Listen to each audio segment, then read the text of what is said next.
question is, what do you want? I don't know. To be happy? To be happy. I want the American dream. I want to be happy.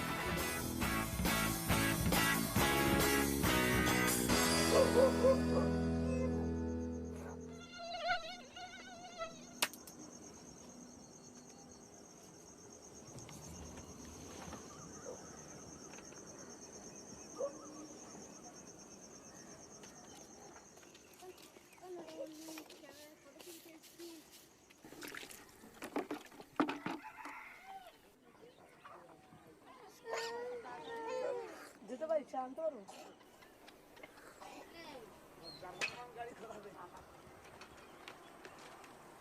Tata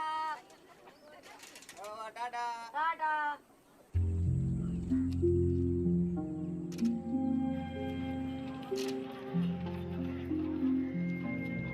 আর অনেকে গালাগালিও করে দেয় মাঝে সাঝে যারা ধরুন একটু ডিম করে থাকে হয়তো রিস্কায় উঠলো তারা গালাগালি তাকে আর মারতে যাবো আমি মারি ঝগড়া করি না কেন আজকে ঝগড়া করবো আবার পরের দিন আমার রিস্কায় উঠবে না বলে ঝগড়া করে ঠিক আছে দুটো গালাগালি করলো। Would it surprise you to know that in a recent survey, this rickshaw driver, Manoj Singh, was found to be as happy as the average American? তখন খালি পায়ে দাঁড়ায় তখন ওই গরমকালে একটু বেশি কষ্ট হয় আমাদের পা পড়ে প্লাস এদিকে রোদ্দুর তাপ আর এমনি বর্ষাকাল ফর্ষাকাল ভালো আমাদের কোনো অসুবিধা নেই ভিজে গেলেও কোনো চিন্তা থাকে না জানি আবার শুকিয়ে যায় আর একটা প্যাসেঞ্জার তুলে দৌড়লে আর শুকিয়ে গেল। বাড়ি আমার ভালো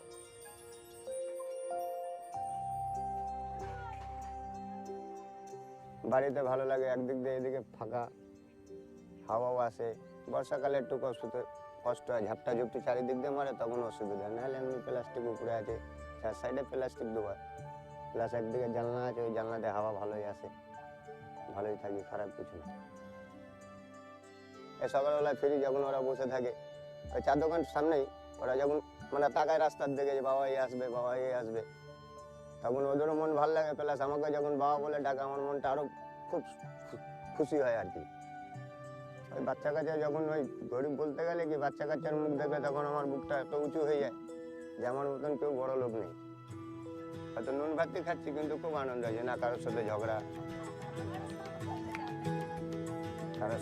ঝাঁটি নেই কারোর সাথে এই দিন মিলে রয়েছে আমাদের খুব আনন্দ হয়েছে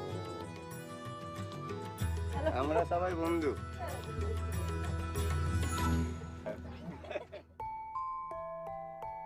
For hundreds, maybe even thousands of years, people have studied depression and psychological illness. The goal of psychologists was primarily to rid a patient of their problems. Recently, however, modern science has begun to look at how happiness works. What are the building blocks of a life that's not just free of illness, but one that flourishes with a deep and genuine happiness?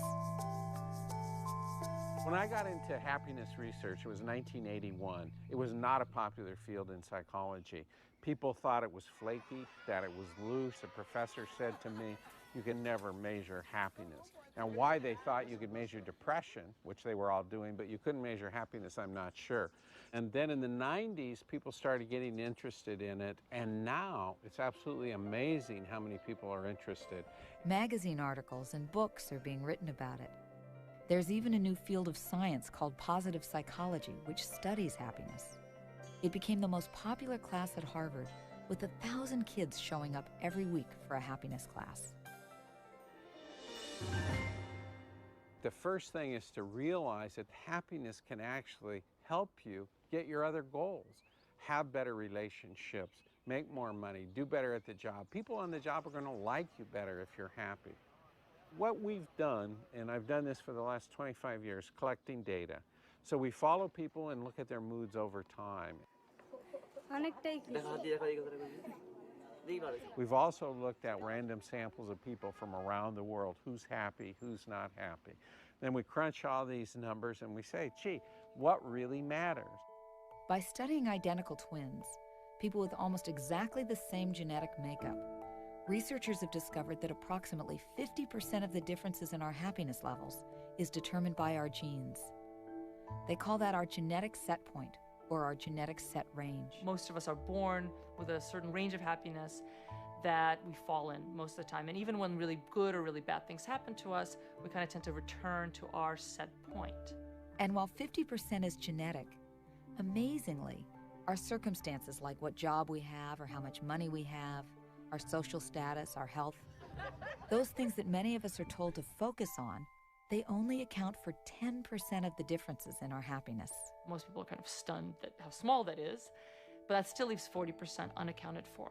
And so our theory suggests that there is a great deal you can do to become happier, and that 40% is left for kind of intentional behavior, things that we can do on a regular basis to become happier. It's very important, if a person wants to become happier, to try not to adapt to what they're doing. So they would consciously vary what they do. It could be like when you do your daily run that you take a different route. I mean, that's not really, mind-boggling. For some people, it's going to be a lot of change. For some people, it's going to be a little, but that change is important. It's sort of the variety of the spice of life.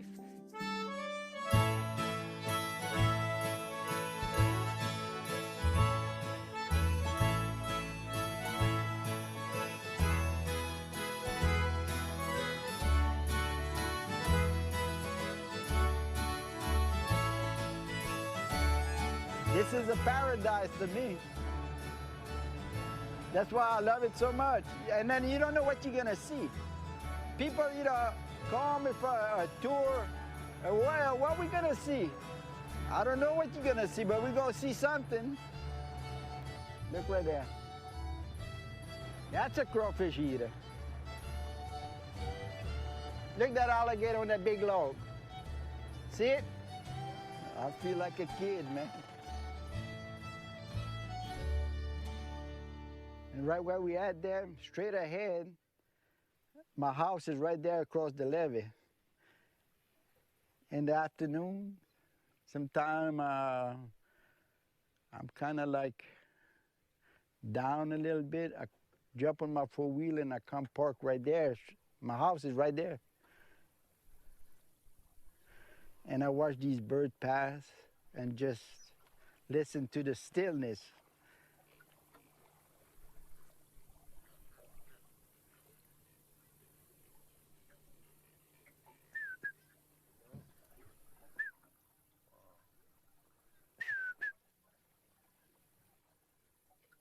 This, wildlife and being out here, you don't know what you're gonna see. But nature, especially like this, it's good medicine. This is my happiness. Any discussion of happiness centers a lot on dopamine.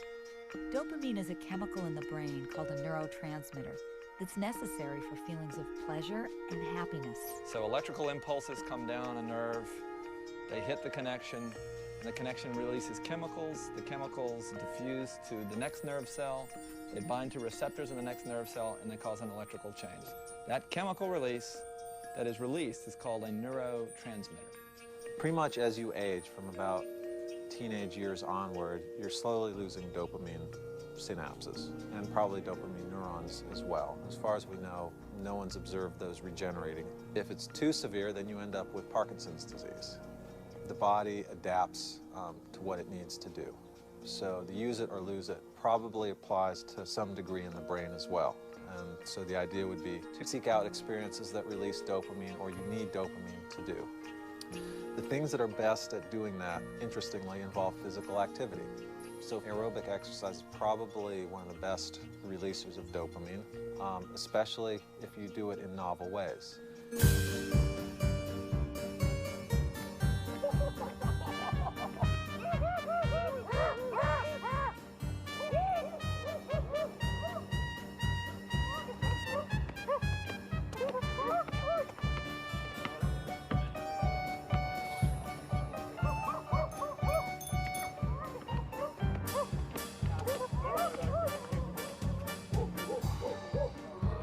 What makes you happy?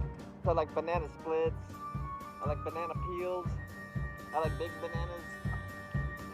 The brain is basically, on this level, it's very similar to a muscle. The parts of the brain that are Look. Sorry. I thought you were going to say the greatest sponge, but I'll go with muscle. Qualquer atividade física é muito importante para qualquer ser humano. Que está numa idade que todo mundo no planeta talvez sinta que já está caindo, sabe? E eu me sinto subindo ainda, sabe? Então isso me sinto feliz, sabe? E muitas vezes você está ganhando dinheiro que é bom para você, mas não está se cuidando, né? Você não está se olhando, você não está feliz. Você dorme a cabeça no travesseiro, preocupado com o que eu vou pagar amanhã, quanto é que eu devo hoje, entendeu? Então, o esporte tira você disso, sabe? Dá um mergulho. Dá um mergulho.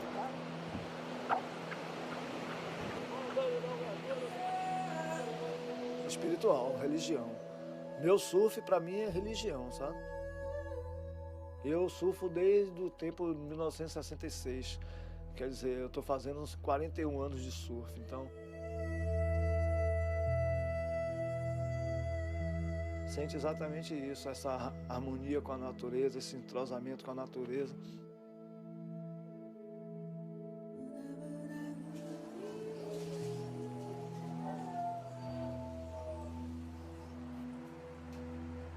É uma vida que eu escolhi, né? Não é uma vida de doutor, não, mas eu vivo bem, sabe?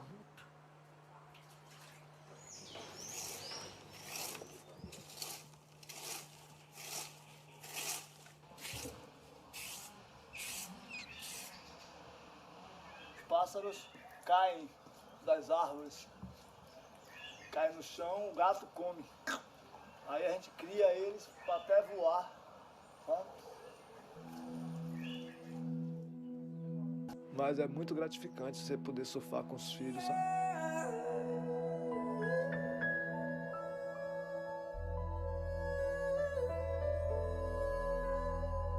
Para que eles nunca digam que eu não fiz o que eles gostaram de ser. Se ele quiser ser surfista, ele vai ser. Se ele quiser ser um doutor, ele vai ser.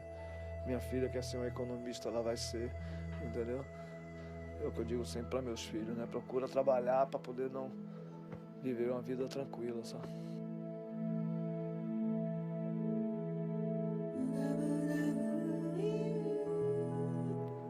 It turns out that there's another component of surfing and exercise that can increase your happiness.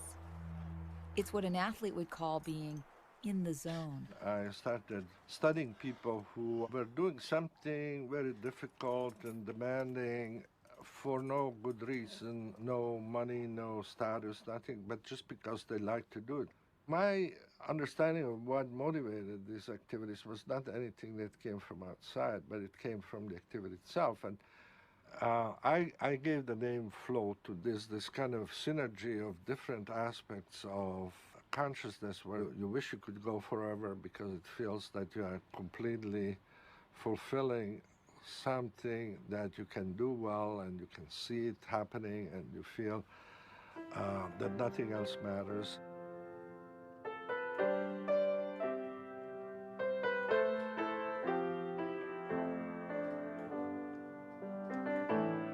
To have very clear goals, that you know moment by moment what you have to do. Like if you're singing or playing a musical instrument, you always know what notes or chords you want to play next, and you can hear whether you did it right or not. People in that situation feel in control, they forget their problems. Interestingly, they forget themselves, so that the kind of ego that we are always aware of in everyday life disappears. It builds over time a feeling that life is worth living. Flow can happen almost anywhere. It can happen during personal time, or it can happen with your family. It can even happen at your job.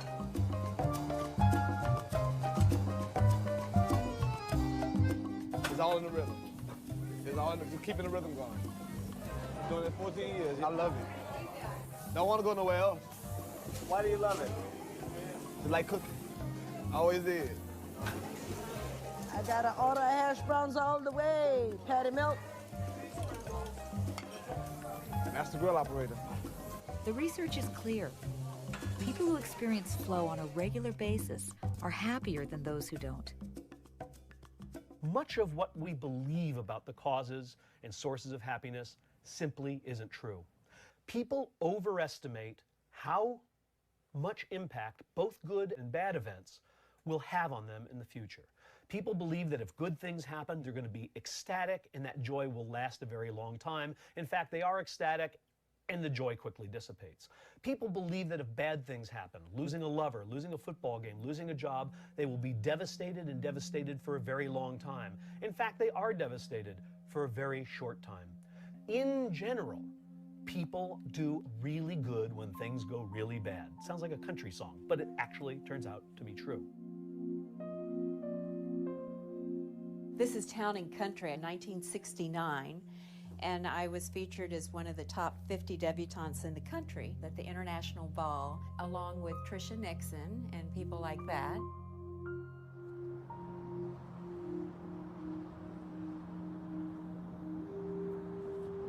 She was one of the most beautiful women I've ever seen in my life, and I still have pictures of her, you know, when she was 20. All my memories of my mother are just fond, and I mean, she was a genuinely good mother all my life.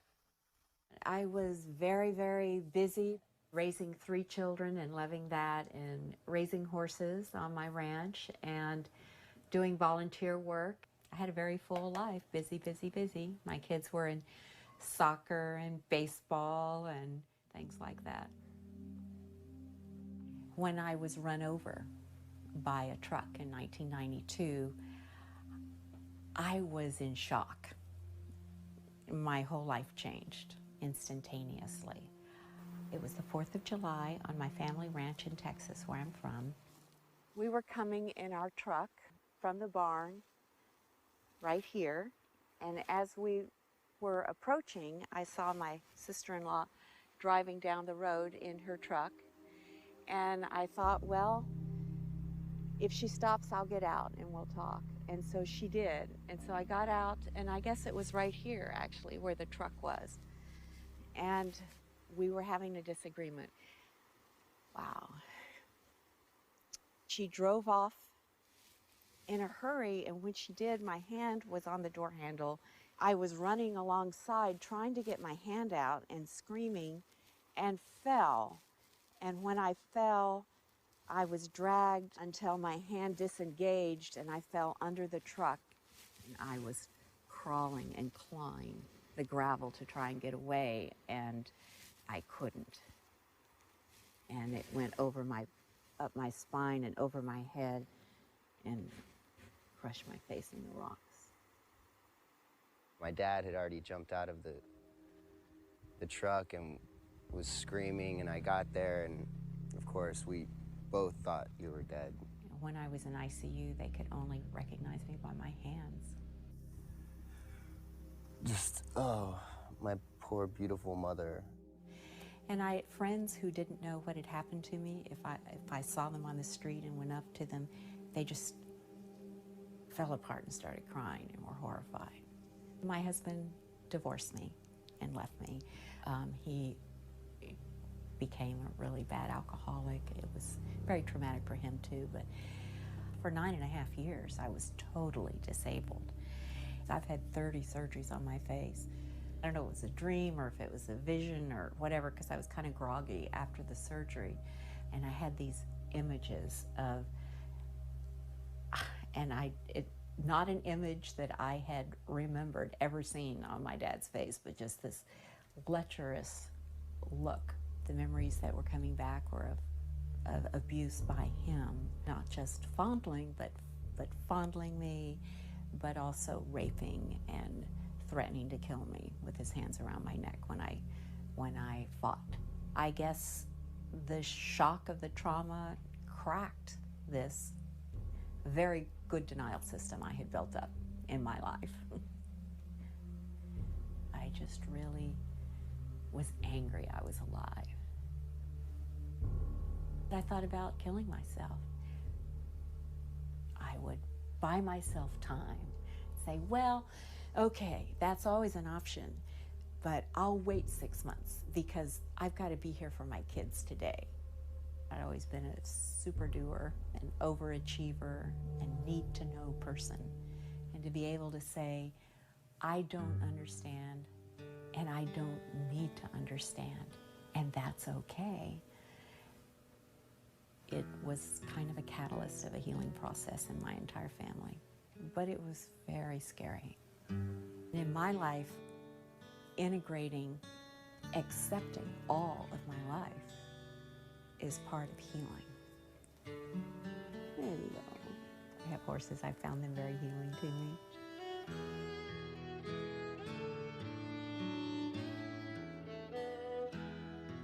I had seen him at one of my stepdaughter's wedding.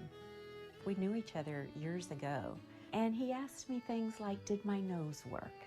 And I liked and appreciated that, you know. And what was it like having been beautiful and then not? He wasn't afraid to talk to me, to talk about things. And we got married a little over 2 years ago. His name is Happy, and we have a wonderful life together.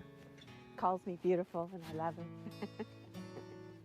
Yeah, it is a strange truth, but the truth is I am a happier person.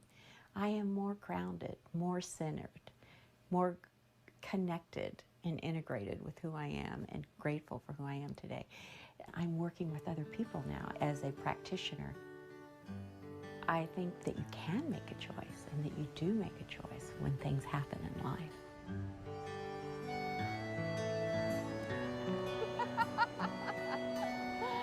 Oh, this is fun. I haven't just stood out in the rain in quite a while.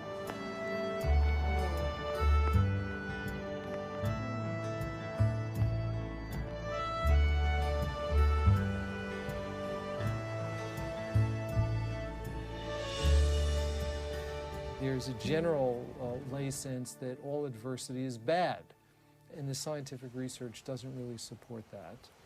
One of the key ingredients to happiness is being able to recover from adversity more quickly. So it's not that people who are happy don't respond to adversity. They do. They show an appropriate response to adversity, but they come back down to baseline quickly. There's no such thing as pleasure without pain, of whatever sort, emotional or otherwise, physical or otherwise. Your nervous system is a differential engine. It looks at differences, it looks at contrast. That's all it cares about. It integrates information by integrating a bunch of little differences and things. What do you want out of life? To be successful, to be happy, and to live a long, healthy life. What's going to make you successful and happy? What will make you feel like you're successful and happy? Right now, money. Yeah, lots of money. We're told in our society that the way to be a competent person, the way to be a good person, is to make a lot of money. In the last 50 years, economic growth has gone up a lot. In America, for example, we're about twice as wealthy as we were 50 years ago. But nationally representative surveys of people's happiness show that happiness has remained stagnant. People aren't any happier than they were 50 years ago, even though they're living in a lot bigger houses, they have more cars. Anybody who says money doesn't buy happiness should go talk to somebody living under a bridge. But anybody who says money buys happiness should go talk to Bill Gates, okay? Neither of those things is actually true. When money buys you out of the burdens of homelessness, of not knowing where your next meal will come from, it changes your happiness dramatically. But once you have basic needs met, more money doesn't seem to buy more happiness. The difference in happiness between a person who earns $5,000 and $50,000 is dramatic. The difference in happiness between a person who earns $50,000 and $50 million is not dramatic. The idea goes back to this notion of the hedonic treadmill, which says that whatever level of wealth or material goods you have, you adapt to it and you'll always want more. That's what the hedonic treadmill is. The hedonic adaptation is one of the main enemies of happiness.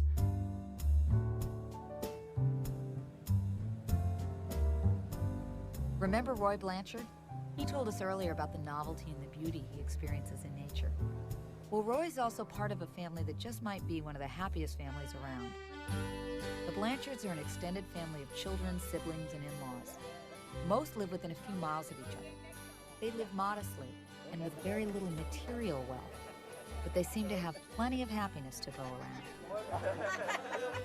Tout notre enfant parle le français, c'est la dernière. Et la plus jeune. In English, somebody tell you something and you didn't understand it, you say, could you please repeat that again? I didn't understand it. In French, you say, ah. That's your We didn't even have toilet paper. We had to use the Sears catalog. That's American. Isn't that American? Using the Sears catalog, that's American. And how often do you come together? Oh, at least once a week. We were our playmates. Our parents, they were the playingest people. They played marble with us. We swam every day. Every afternoon, the whole family would be in the lake swimming. All this food right here didn't cost us a penny. We could feed 25 people for nothing. If you got to buy all that, you almost got to be rich. But, you know, that's the way we live. We call it live off the land.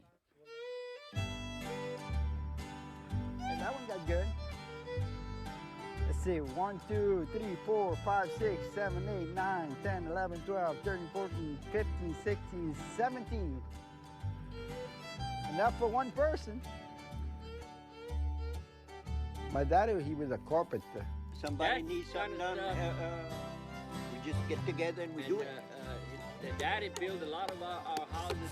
We didn't hire no plumbers and electricians. The family was able to put us a house together.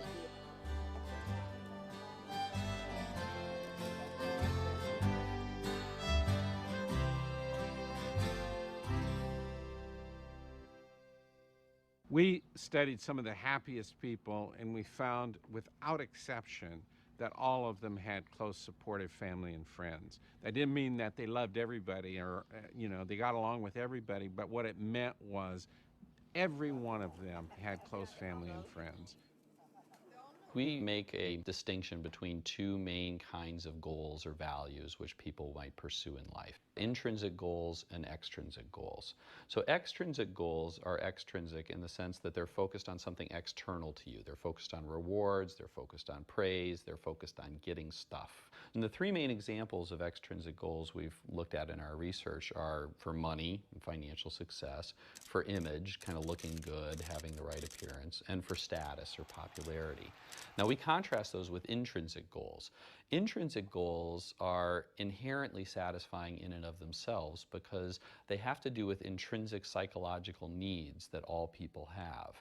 And the three intrinsic goals which we've studied are goals for personal growth, trying to be who I really am, having close connected relationships with like friends and my loved ones, and then community feeling, which is having a sense of wanting to help the world to be a better place. We found that intrinsic goals are on the exact opposite side of value systems compared to extrinsic goals, okay? They're in opposition with each other. The other thing we know from a decade of research at this point is that people who were more oriented towards money and status and image were reporting less satisfaction with their lives. They were more depressed, more anxious. We found that they felt less vital, less sort of energized in their day-to-day life. On the other hand, intrinsically oriented people were more happy. They were reporting more vitality, less depression, less anxiety. If our values are a key component of happiness, that may explain one of the anomalies in international happiness research. According to an increasing amount of data, Japan is the least happy of the wealthy industrialized nations. 最後の質問なんですけど、今日は何の日でいらっしゃいますか？誕生日です。おいくつになられるんですか？39です。39、お若いですよね。ありがとうございます。はい。けど誕生日の日にこういう友達と飲まれて例えばご両親とか、はい、彼女とかどうおっしゃってますか？誘われるがままに言ってますんでね。彼女には言ってあります。それよりか大事なちょっと仕事の話があるんで、で彼女とは明日会います。明日会います。After World War II, Japan's entire workforce was mobilized to rebuild the country from the ground up. For decades, they emphasized economic growth and material prosperity above all else, and their achievements were the envy of the Western world. But those achievements have come at an awful price. A telling and dangerous phenomenon is occurring in Japan. People are working such long hours and enduring so much stress that they are literally working themselves to death. It's become so common, so many people have died, that they even have a word for it: karoshi. This toxic lifestyle is leading to record low levels of happiness among the Japanese.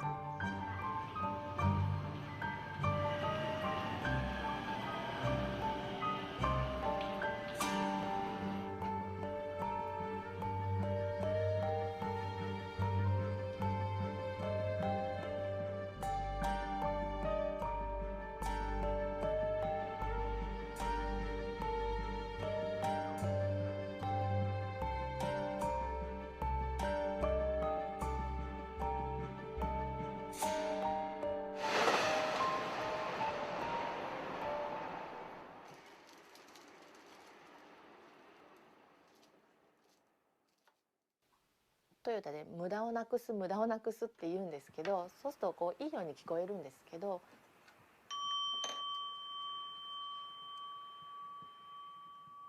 それは人間としてのゆとりをなくしてるっていうことで、効率効率ってもう今限界だと思うんですよ。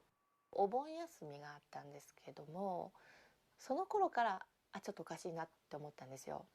なんかこういつも考えてるっていう感じで、こうお盆休みも何日か出勤をしていて、亜美は3歳ですね。亜美、もうすぐパパ帰ってくるね。今日仕事から帰ってくるよ。そしたらなんて言う？なんて言おうか。おかえりは。来たよ。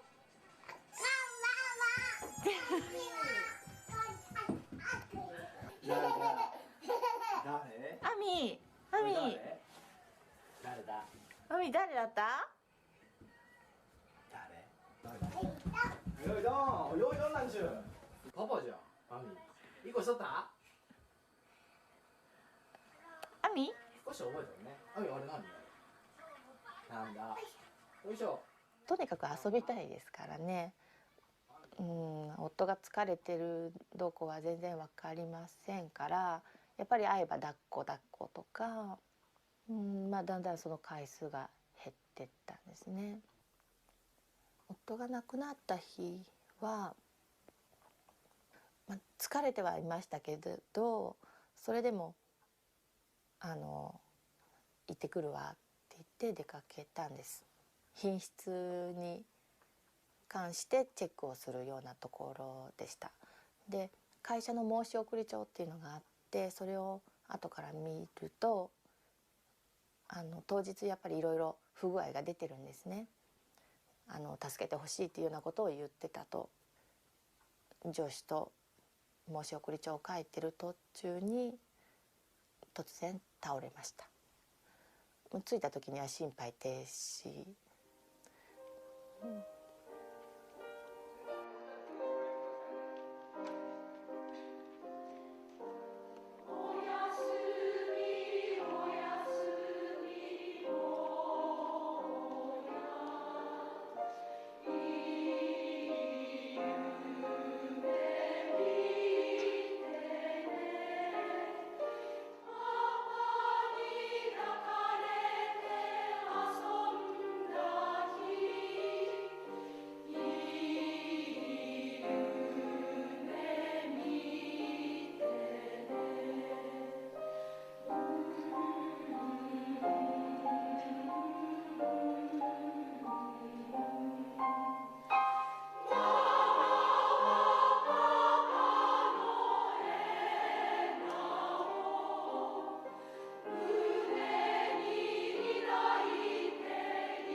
one small Asian country is taking a different path.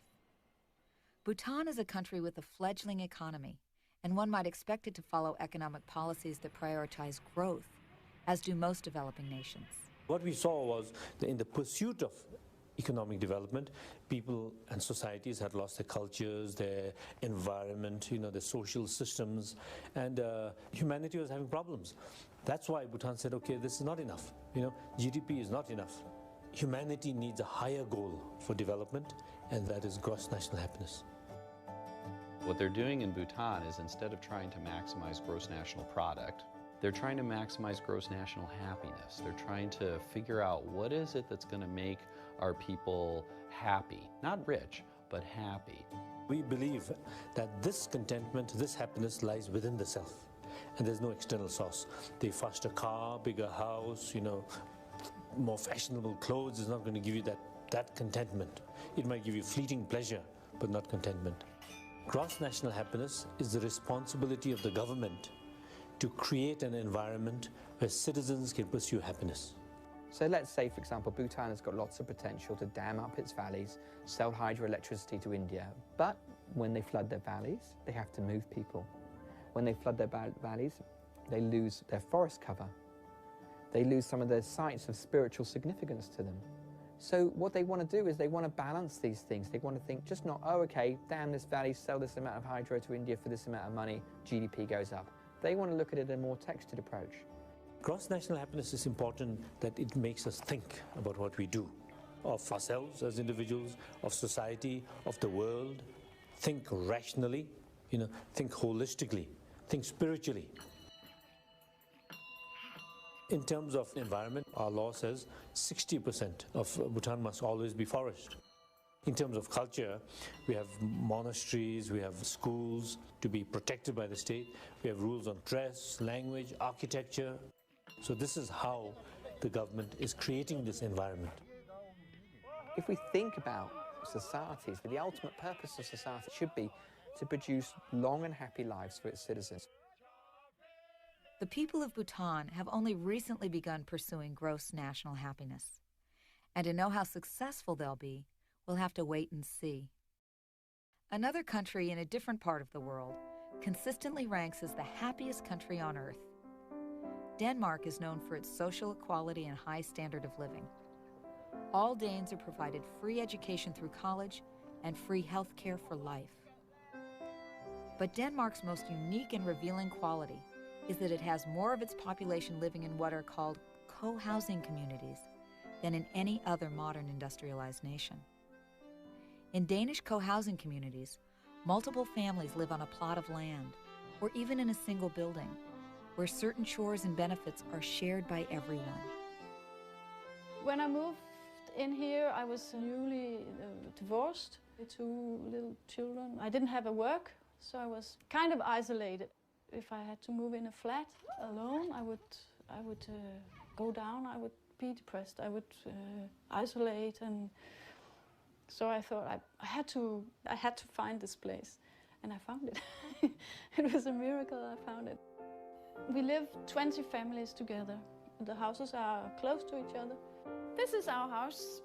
We live 4 people here, and outside here I have a little extra room. It's like a place to grow flowers, but we use it as a living room. And this it's paintings my children made for me.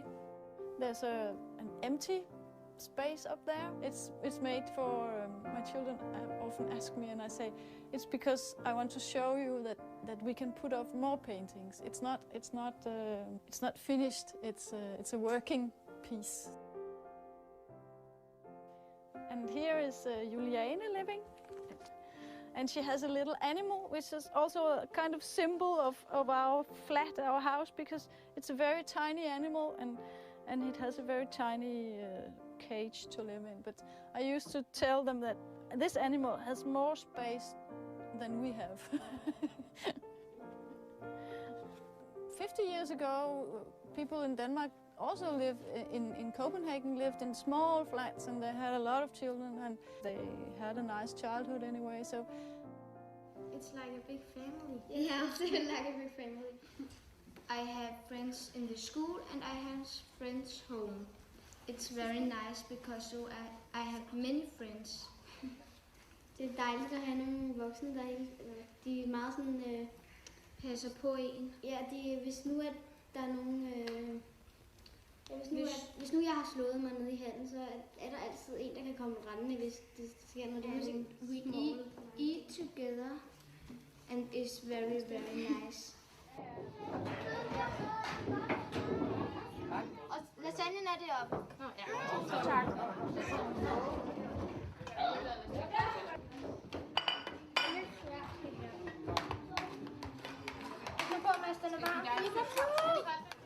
I have 3 children and they eat a lot. It helps me a lot to live in this community because we eat together nearly every evening. We cook 1 or 2 times a month each. It takes 4, maybe 5 hours. And to cook only twice a month instead of every day, it saves a lot of energy of thinking what is the meal today, and to buy all the stuff and to make it and to do the dishwash. Every day it saves, I don't know, 2 hours and a lot of energy. And this place, when we get 14, we have to make food. So it's 2 girls and 14 cooking for 40, 50 people. It's really cool. And they come to ask for help, but they are very good. They do it. Everybody is talking about stress, and the families with small children have stress because they come home from work, they have to buy, they have to cook. And when I come home and I have had my shower, and then I have 2 or 3 hours with my children. I like that these elder people living here because they are kind of grandmother and grandfather for my children. I feel they love my children as much as I do, and they are happy when they visit them and they come here and they get hugs from my children. And I feel it's a gift from me to my children to live here. So it was a miracle I found this place. It saved me kind of to find it because I needed to be surrounded by other grown-ups, not only my own very small children. I have lived here for 12 years now. I gladly take 12 years more.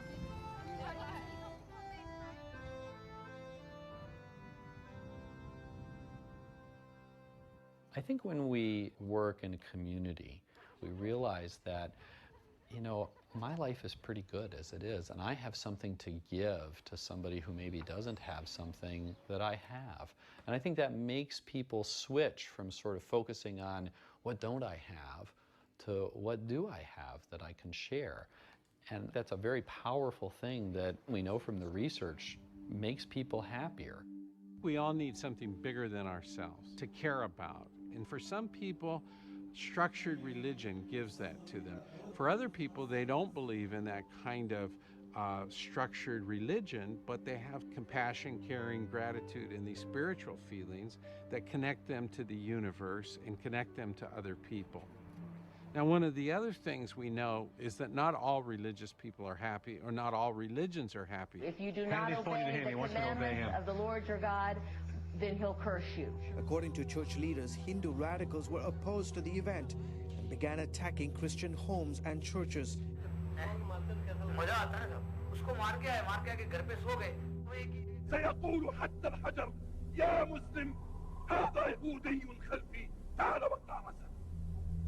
There are certain conditions, according to Jewish law, under which non-Jews may live here. This doesn't apply to the Arabs. They don't fit the category.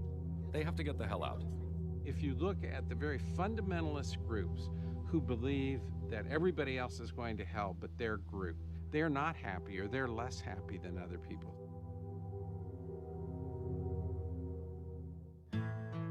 Happiness isn't just about feeling more blissful and content. Happy people tend to function better.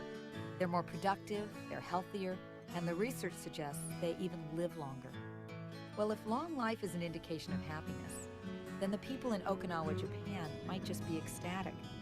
Because according to the Guinness Book of World Records, that's where a disproportionate number of the world's oldest people live. So despite the stress and unhappiness in other parts of Japan, The islanders of Okinawa have a different story to tell, one of longevity and happiness. 沖縄の人はね、働いて、畑で働いてきて、夕ご飯食べて、孫なんかと言っときゃ、話し会やってか、すぐ眠るからね、ぐっすり眠るからこんな健康になって。医学的にはこう説明することできないですけどね、小木さんがですね、こう長寿の村といってですね、宣言したのはですね、確かになんとか100歳人口比例ですね、100歳以上の方が世界一であるということですね。カニも飼ってる人といて非常に働いた。だからこんな健康。晩になったらまたね、晩になったら晩酌。少しやったら非常にぐっすり眠る。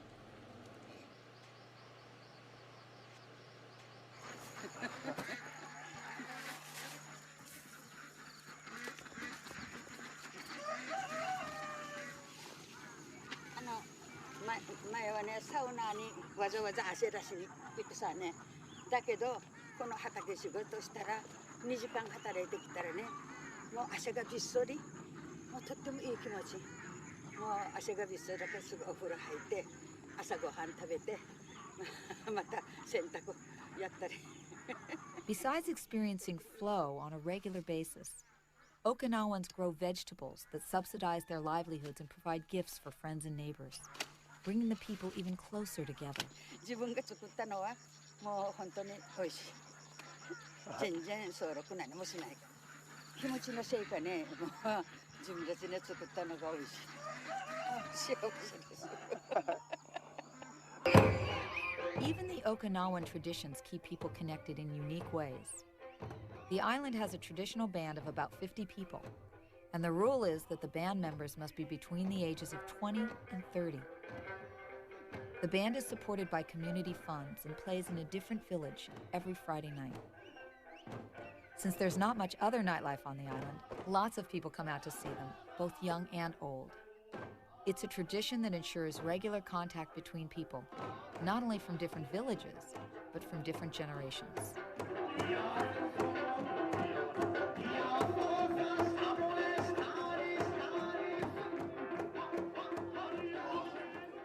The Okinawan elders gather each afternoon to have tea and talk about the day at a local community center. And though now housed in a modern building, it's been a staple in Okinawan society as long as people there can remember.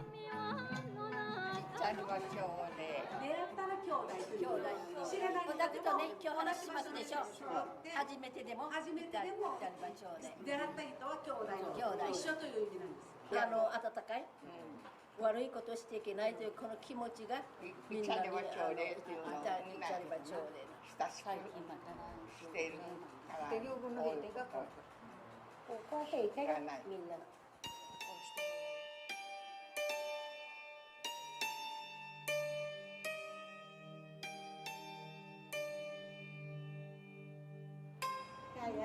私はね、戦争未亡人だけど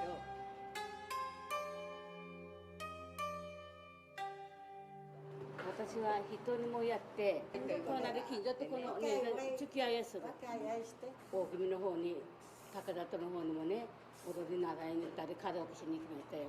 このおばさんが一番可愛い私は。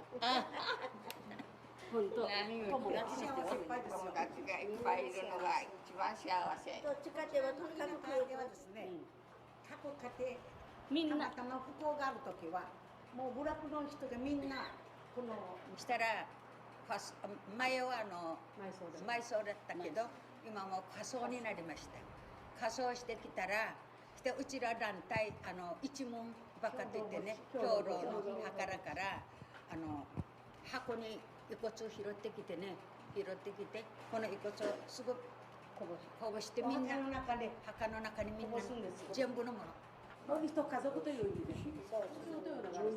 そう一門。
social bonding, social interaction, cooperation is programmed to be intrinsically rewarding to humans. That's how we inhibit our self-interest in order to do something with someone. Otherwise you wouldn't cooperate. You'd be totally self-interested. We do not behave that way. We're social creatures. Interestingly enough, when you put people into a social exchange where they're given the opportunity to cooperate or to compete, they will in general cooperate with one another. That cooperation elicits dopamine signals that you can measure in the striatum, just like you were squirting juice or cocaine into them. In other words, the act of cooperating with another human can, in the right circumstances, feel just as good as taking a drug that affects your dopamine system. You claim to be a player, but I f***ed your wife. In a culture that often encourages competition instead of cooperation, Michael Pritchard has a unique way of teaching kids about happiness. Middle school, isn't that a wonderful time when you're all going, whatever. Talk to the booty, the hands off duty. Talk to the palm, you're not the bomb. Loser, loner, wanna be whatever, no dust, shut up. I don't think so. I read it on MySpace, shut up. I love 8th grade boys on the phone. They go, oh, tight, oh, sick, oh. Hey, who is this?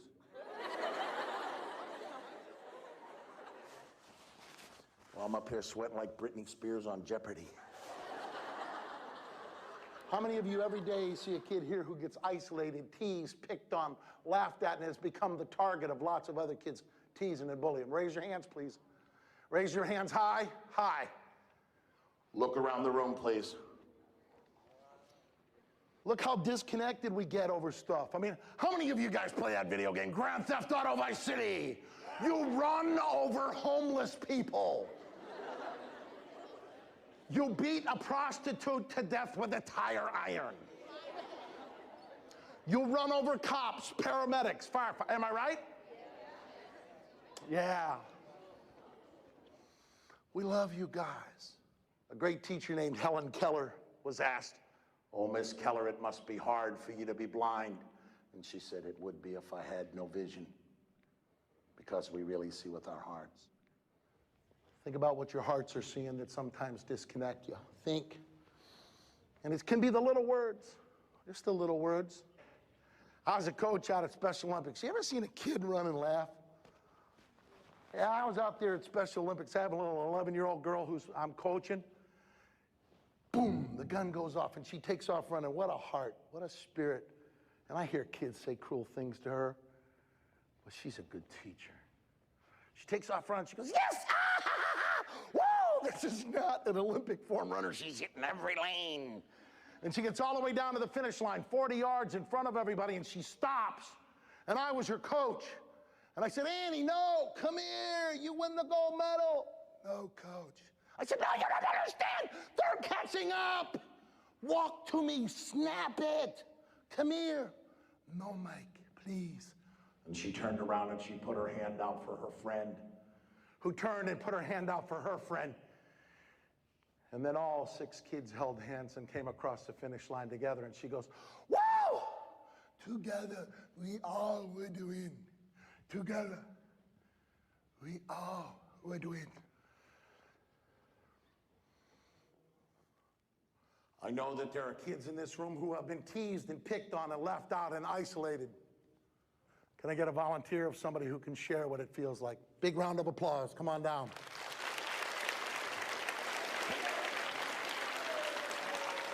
I'm very proud of you, son. Stand in front of me. I'm proud of you. Tell me what happens sometimes. What do they say? I have a depression disorder and ADHD, so it just feels like life, it feels like it shouldn't be this hard. It's just like every day after school, you start crying for no reason. What have kids said to you, Ben? Nerd, loser, gay, all that stuff. What has it done to your heart, son? Just makes me feel really bad. Is it fair to you? No. Is it fair to any kid at this school? No. Stop a minute. Not on the football field, not in the basketball court, not in all the best academic classes or languages you have will you see, Benicia Middle, such courage as this. This is the courage you should learn to love and respect and honor. Give his heart a huge round of applause. That's courage, guys. Who else can share? Everybody knows I'm Joey. So I'm like the shortest kid inside this room. Nobody else is shorter than me. So everybody makes fun of me. They don't even know, man. It's not fair. Stop a second now, Joe. Take a deep breath. How should we all treat each other? Come with the love now, buddy. Come with the love. Come with the love. How should we all treat each other, Joey? We should just feel how they feel and tell them that ain't right. You shouldn't be doing that. Give that a huge round of applause. Good job, brother. Good job. I love you, son. Good job. Compassion leads to happiness.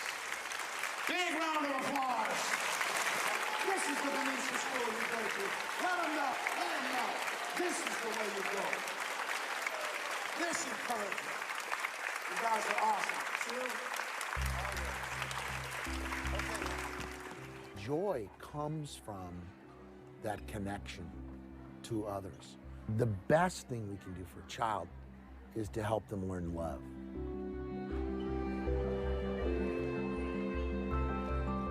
What lies at the core of a human being before modern culture influences our thoughts about happiness? What made us happy before we had video games and the internet and television? What made us happy before cars and electricity?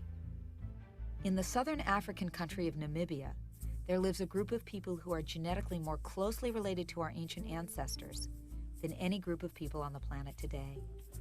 They are the San Bushmen of the Kalahari Desert. Though some modern culture has come to them in the form of t-shirts and baseball hats, the broad strokes of their culture remain intact. They get much of their food from hunting game and gathering roots and berries, and there remains a feeling among the Bushmen of complete interdependence with each other and with the natural environment.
The Bushmen feel responsible for each other's health and well-being.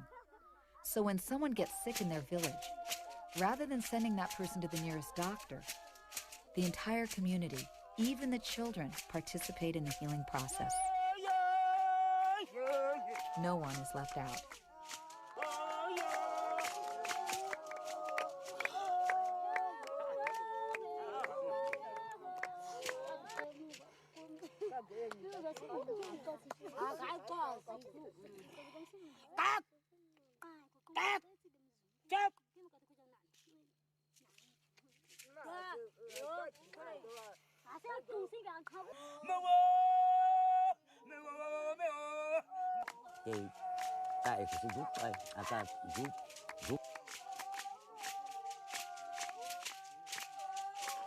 My real guru to teach me the value of compassion is my mother. The first act after birth is relying on mother and sucking milk. At that time, no idea who is that person. but simply, you see, just the mother side also, tremendous sense of care, affection, compassion. So the bond, closeness between mother and child, not by law, not by religious teaching, but by nature. Compassion from birth in our blood. These are there. Not only at the beginning, but a whole life.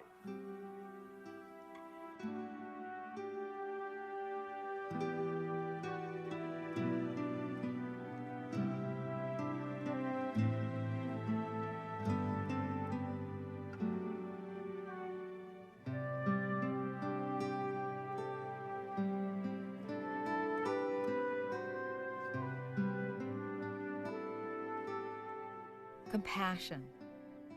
Richard Davidson told us that people who do a specific form of meditation on compassion and loving kindness can increase their happiness levels to a greater extent and for longer periods of time, even than people taking powerful antidepressant medications. There are specific meditation practices that have been around for more than 2,500 years, which are explicitly designed to cultivate qualities like compassion and loving kindness.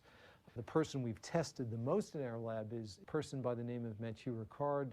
He has been a Tibetan Buddhist monk for more than 30 years. He also holds a PhD in molecular biology.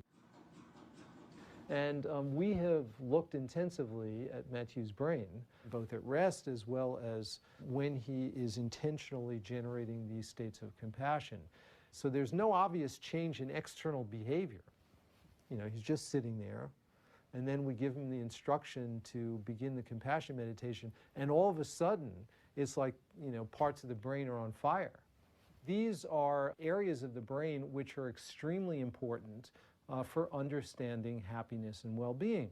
And so we are, for example, currently doing studies where we are having people who've never meditated before, and we're having them do very simple exercises, 2 weeks of training in this simple compassion practice does change the brain in ways which are similar to, although not nearly as well defined as what we see in very long-term meditation practitioners.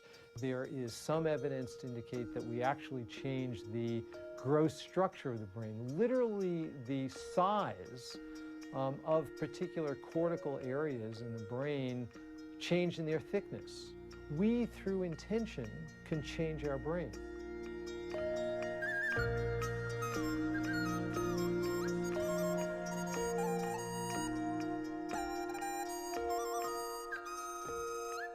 We ask people to count their blessings on a regular basis. Say every Sunday night you sit down, you write down 5 things for which you're grateful and kind of try to contemplate that. And we found that the students who counted their blessings once a week, every Sunday night, became happier. A couple studies we did, we asked people to commit acts of kindness on a regular basis. You know, they're going out and they're putting change in parking meters, and they're, you know, helping their friend with homework, or was visiting someone in the nursing home, or, you know, really doing real, you know, concrete behaviors. And it seems to me from our experience that the acts of kindness so far have been the most effective.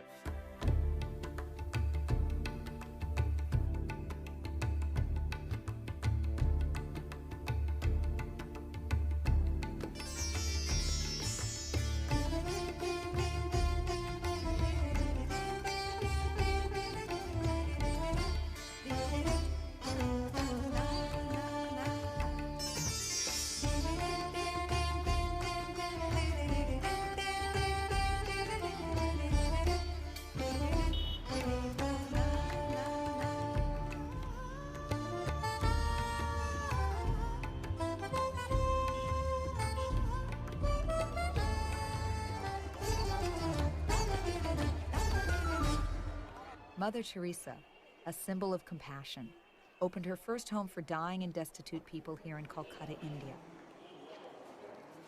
Andy Wimmer is a volunteer at the home. I was a bank and computer manager for many years, and a quite ambitious fellow. I wanted to become the youngest bank director there, spoiled with a good income, used and spent a lot of money, and had a good life actually, enjoyed the life. Yeah? I used to waste a lot of money on fashion, for example. I was quite a fellow with quite, you know, into fashion and all these things. But it is not important anymore. I always felt that there is more in this life, you know, than just going to the bank and having a good salary and having a good career and maybe a wife and children, and that's it. It can't be. Life is such a precious and beautiful thing. There should be some more, you know. I met someone who worked in the home for the dying, and he said, I show you that place, and if you like feeling helping us, then you're welcome.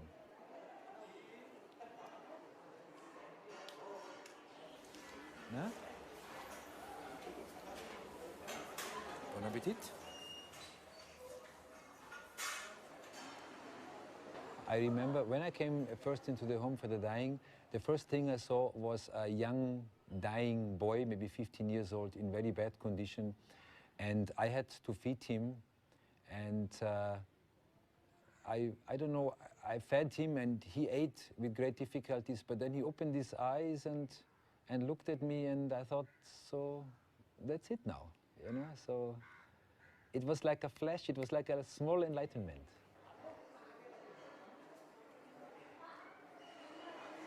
You learn a lot from these patients we care for. For example, acceptance and tolerance also. So we pick the people up usually from garbage dumps and from railway station platforms and admit them in the home, and then with basic medical care we try to save their lives. But the most important is to show them that they are loved by God, that they are not forgotten, that their life is precious, that someone cares. So we do everything by hand, but there is a tremendous sweetness in taking someone's burden up a little bit. Just to lift this little bent body and take the burden away a little bit and help him to carry it. My life has a meaning. You have someone, a dying man in front of you, a dying young man, and he asks for a glass of water. It's just very little, but it's so important to give him this glass of water. It's such a symbolic act even, you know? I got this life. I get my parents, my friends. I was never really sick. I had always enough food to eat. I am the first one in my generations which never experienced a war. For me, my life is like a loan given from God, and I will give this loan back, but with interest. And that's what we do.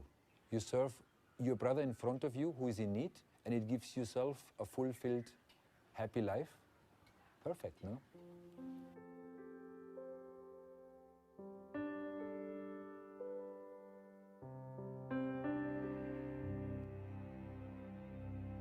Gratitude, compassion, caring, love. These are, to me, what I would call spiritual emotions.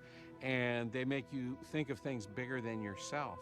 If you only seek your own happiness, it can be kind of a selfish thing. But once you move to the spiritual emotions and worry about the well-being of the world, your life grows. You care about something bigger than yourself. You, in a way, can transcend your own life, your own death, by caring about these things that are bigger than yourself.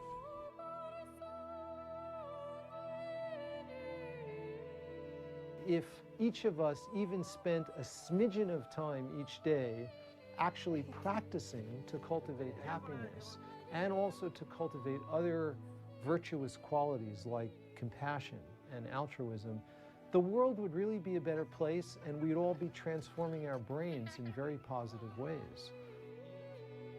And it's not about, oh, I must change my life totally and cut off from my past and I'll be a better person. It's not about that. It's because the trick is to be authentically you. We should really be thinking of happiness as a skill, which is no different than learning to play the violin or learning to play golf. The formula for happiness is not the same for everyone. But the good news is that the things we love to do are the building blocks of a happy life. Play, having new experiences, friends and family, doing things that are meaningful, appreciating what we have. These are the things that make us happy, and they're free. And with happiness, the more you have, the more everyone has.